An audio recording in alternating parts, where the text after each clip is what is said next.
Je suis Bénédicte, coach certifiée par la Fédération internationale de coaching. J'ai 43 ans, j'ai grandi en France. Ça fait 25 ans que je vis à l'étranger. J'ai un pied-à-terre à Montréal et tu me trouveras très, très souvent en Amérique du Sud. Alors moi, ça fait 10 ans que je suis dans l'accompagnement professionnel. J'ai décidé de me spécialiser sur des transitions professionnelles. Finalement, sur les transitions de vie au sens large, parce que des changements, des transitions, on en a absolument tout le temps.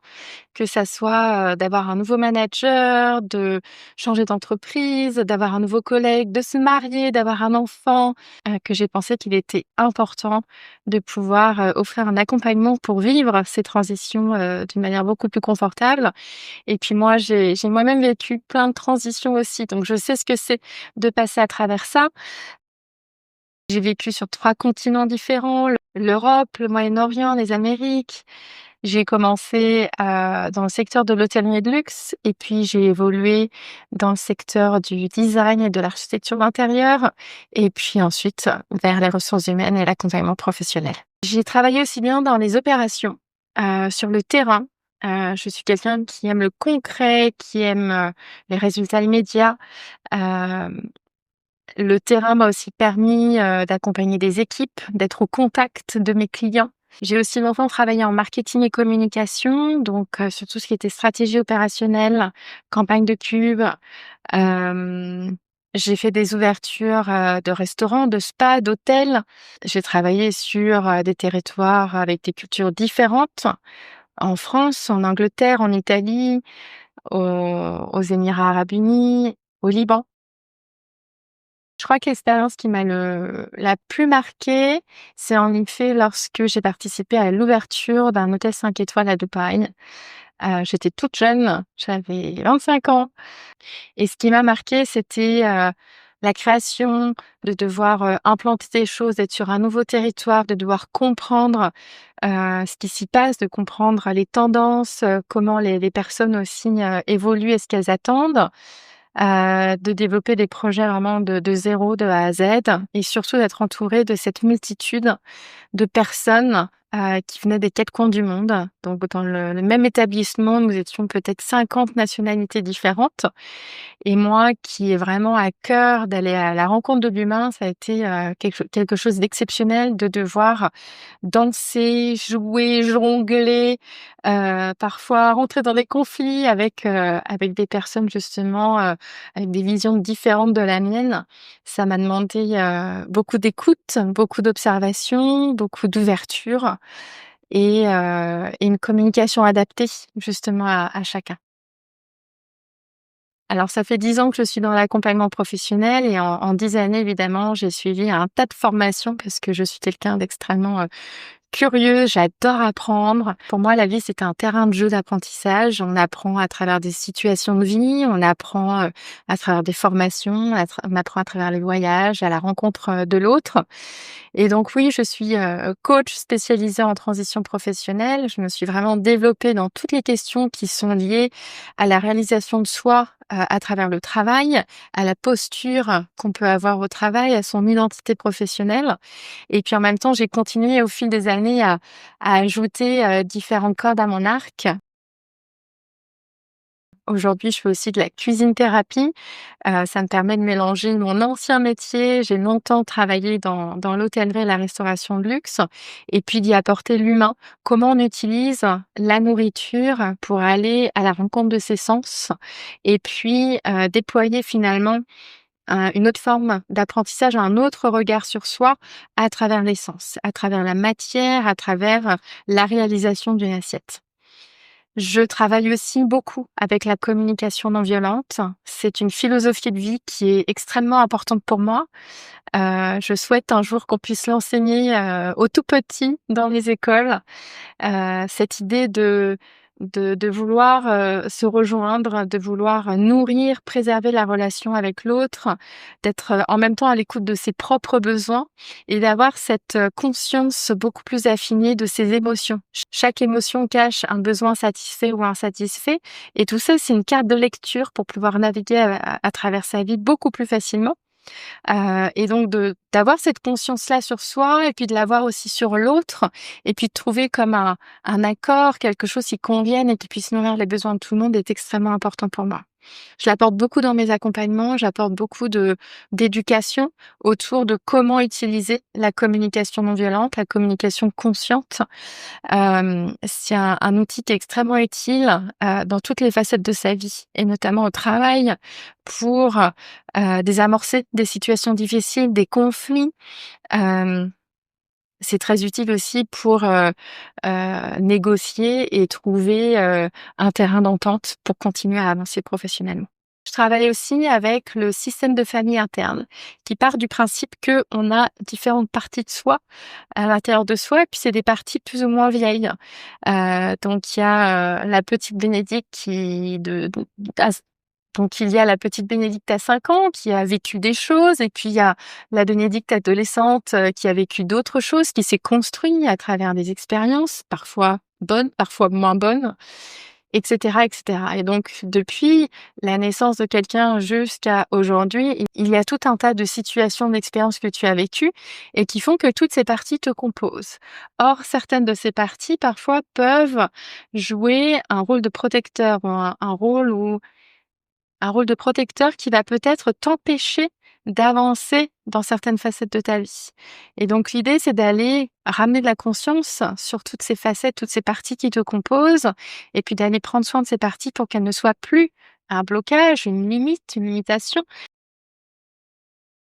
Alors Horizon stellaire, ça vient de l'idée de pouvoir partager tout ce que j'ai vécu ces 10 dernières années. Je crois vraiment en la capacité de se renouveler en permanence. C'est pas mon premier métier, ça sera pas mon dernier métier. Ce qui est beau avec l'accompagnement professionnel, c'est qu'on touche à l'humain et toute sa complexité, ce qui fait qu'on peut se transformer encore et encore à travers ce secteur et j'adore ça. Hem et donc après ces 10 années d'accompagnement où j'ai fait beaucoup de coaching individuel, j'ai accompagné des étudiants, des professionnels, des entrepreneurs.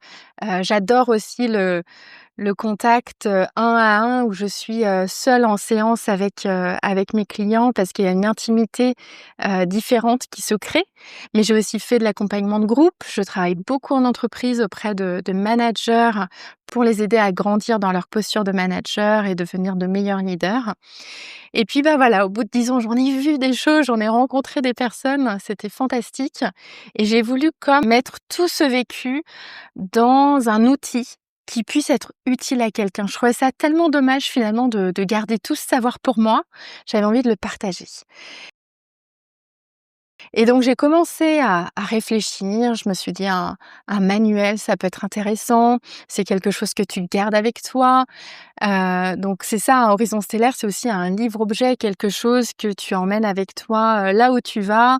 Il est beau, tu as envie de le montrer, tu es fier de le présenter, peut-être tu le laisses, en présentation sur une jolie table dans ton salon, peut-être que tu l'as tout le temps avec toi dans ton sac et puis tu es fier justement de le sortir de ton sac.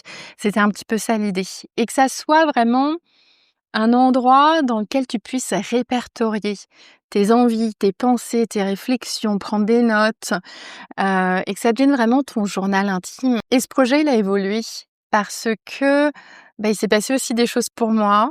Il a pris beaucoup plus d'ampleur que je ne l'aurais imaginé. Au début, c'était un projet, plus petit, moins ambitieux et puis plus je travaillais dessus, plus j'en parlais autour de moi, plus je me rendais compte que j'avais encore plus d'expérience à partager que ce que je pouvais imaginer et plus ce projet a grandi, a évolué.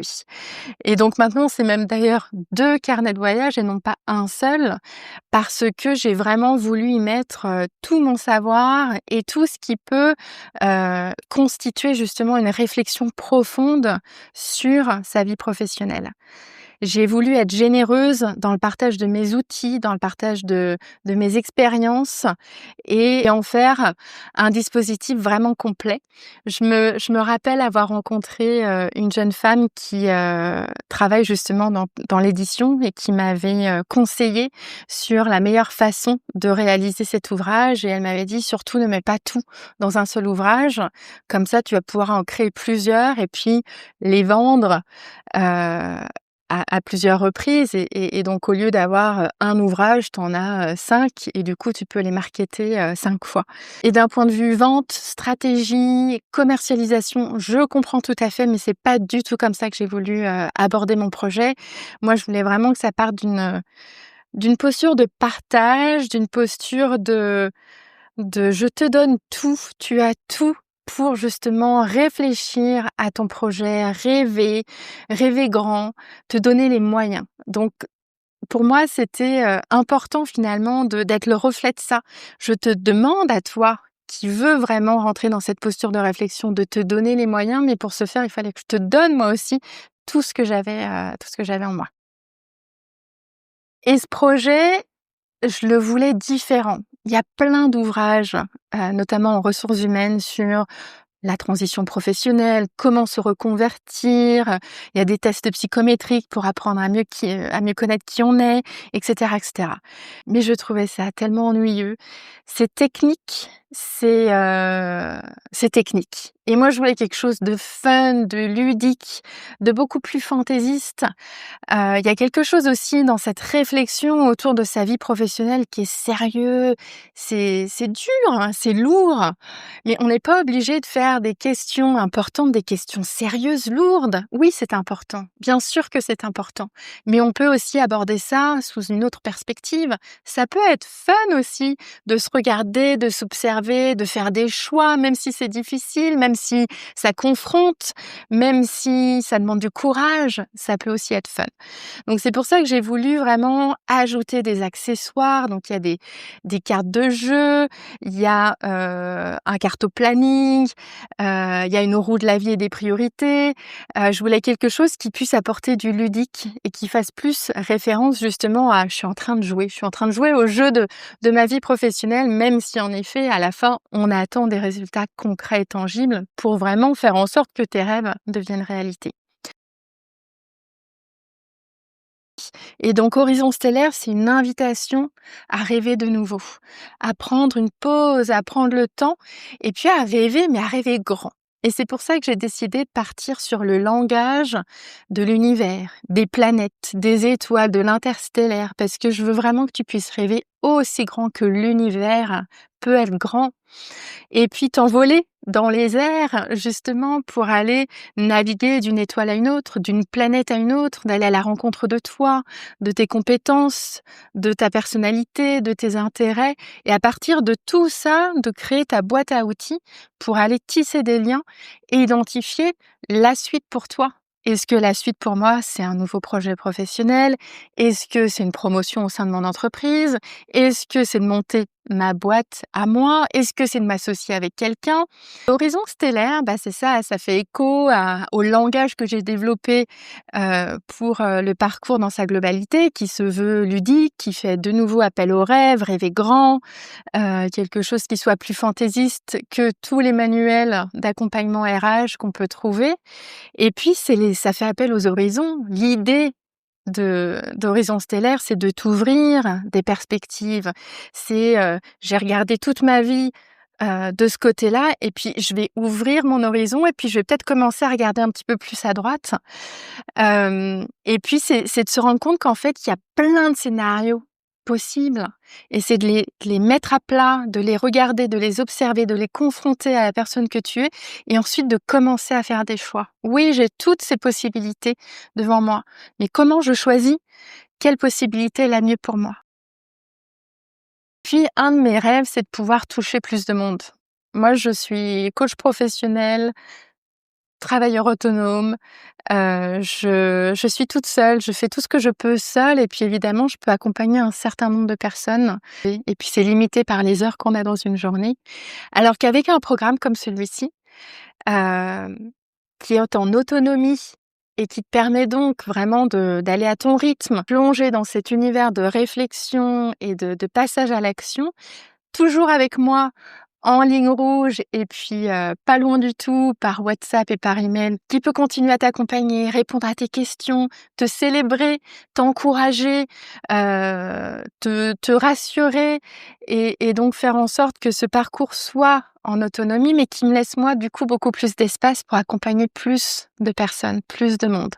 Et ça, c'était très important pour moi parce que j'ai envie que, heu, les gens soient encore plus autonomes, prennent responsabilité encore plus de qui ils sont et ça passe par la connaissance de soi avant tout. Si je ne me connais pas, je ne peux pas faire de choix, je ne peux pas me mettre en mouvement. Donc c'est tout ça qui m'a aussi poussée finalement à lancer Horizon Stellaire. Un truc que j'adore, heu, c'est que ça crée une relation complètement différente avec mes clients. Mes clients m'écrivent par email, ils répondent à des questionnaires sur la plateforme de formation auquel j'ai accès. Ils m'envoient des WhatsApp.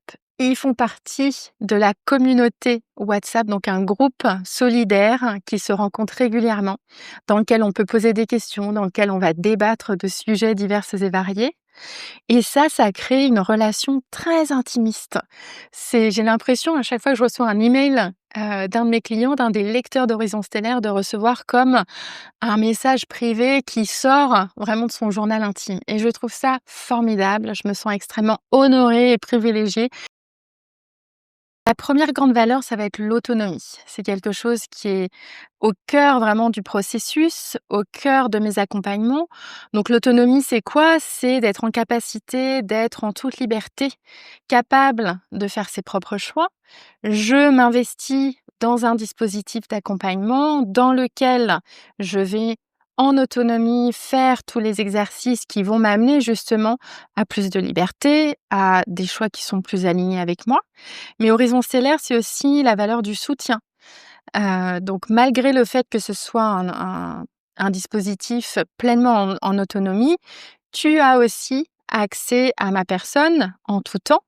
Donc je suis joignable en illimité par WhatsApp, par email. Ça me permet de faire des feedbacks, de répondre à tes questions, de te soutenir, de t'accompagner, de te rassurer quand c'est nécessaire. Et puis tu intègres aussi une communauté WhatsApp, une communauté donc d'autres lecteurs tout comme toi qui, passent certainement à travers des choses très similaires et qui donc ont la capacité aussi de se mettre à ta place, de peut-être partager des ressources, des stratégies, des contacts avec toi et de t'aider véritablement comme une ressource supplémentaire à travers le dispositif.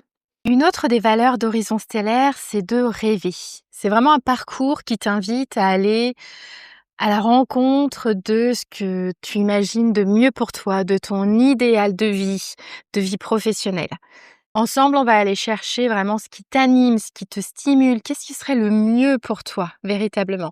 Alors, c'est sûr que rêver, c'est super bien, mais on va aussi faire en sorte de retomber les pieds sur terre. On vivrait pas dans le monde dans lequel on vit si certaines personnes ne s'étaient pas autorisées à rêver. Donc là, c'est vraiment ça que je t'invite à faire. T'autoriser à rêver de nouveau. Alors ça peut peut-être te paraître utopique, pourtant c'est essentiel.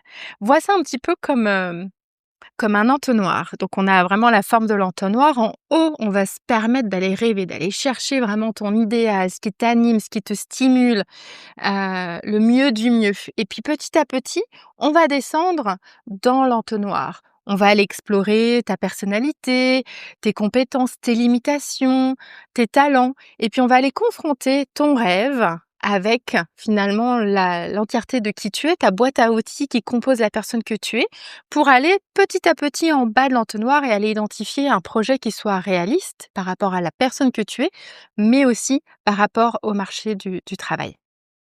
Et puis en effet, Horizon Stellaire, c'est aussi du concret, du pragmatique, du tangible. Tout ce que je propose à travers Horizon Stellaire sont des propositions pour s'assurer qu'à chaque fois, tu repars avec quelque chose de concret, même dans l'introspection. Qu'est-ce que ça m'apporte de faire cet exercice-là? Qu'est-ce qui a changé pour moi? Avec quoi j'en repars? Comment je peux utiliser concrètement ce nouvel apprentissage dans mon quotidien? Ou pour faire un choix, ou pour me positionner différemment sur le marché de l'emploi. L'Odyssée 2, le deuxième carnet de voyage, c'est vraiment ça, sa raison d'être. T'inviter encore et encore à être dans le concret, dans la matière. Donc, comme je le disais plus tôt, on va confronter ton projet, tes envies, tes souhaits à la réalité du marché. Et à la fin de l'Odyssée 2, c'est là où tu repars avec un plan d'action clé en main et quelque chose de concret que tu n'as simplement qu'à appliquer. Et une autre valeur qui est très importante dans Horizon Stellaire, c'est la mise en mouvement, le passage à l'action. C'est très bien de rêver, c'est très bien de faire du travail introspectif. On ne fait pas les bons choix si on ne se connaît pas et si on va pas justement faire un choix à partir de la personne qu'on est, de ses ambitions, de ses valeurs, de ses compétences, etc. Et en même temps, si on reste uniquement dans l'introspection, il se passe pas grand-chose. Donc ça va être important justement d'aller, passer à l'action. Je vais confronter des idées, des envies et je vais aller les expérimenter. Donc on passe un petit peu de la théorie à la pratique, hein. La théorie étant ta boîte à outils, tes rêves, la personne que tu es, tes traits de personnalité, tes compétences, tes intérêts et on va aller, confronter ça à expérimenter. Je vais mettre en pratique tout ça dans une situation spécifique qui va me permettre de vivre ce que j'imagine et de voir si vraiment c'est ça qui me conviendrait. Donc on fait beaucoup de va-et-vient justement entre qui je suis et l'expérimentation, la théorie et la pratique. Horizon stellaire vient aussi avec 2 jeux de cartes. Un jeu de cartes jaune, un jeu de cartes beige. Le jeu de cartes jaune, c'est le passage à l'action. De temps en temps, tu vas être confronté à un certain nombre d'exercices qui vont plutôt faire appel à ton mental, à de l'introspection. Et donc, je t'invite régulièrement à aller tirer une carte pour te pousser, pour t'inviter à passer à l'action, parfois même te challenger. Les cartes beiges, elles, sont plutôt pour être dans l'idée de prendre soin de toi. C'est un exercice bousculant. C'est un exercice qui va te confronter, qui va t'inviter à sortir de ta zone de confort. L'idée, évidemment, ce n'est pas de t'essouffler. C'est un programme qui demande en effet un certain engagement, de la discipline, des efforts et de l'énergie à mettre en effet dans un parcours qui peut être demandant. On ne fait pas de grands changements sans s'en donner les moyens. Et puis en même temps, je sais et je prends la mesure que tu as plein d'autres choses à côté, que tu vis plein d'autres choses aussi bien dans ta vie personnelle que dans ta vie professionnelle. Donc tirer une carte de cet ordre-là, c'est vraiment pour t'inviter à faire une pause, prendre un temps, prendre du recul.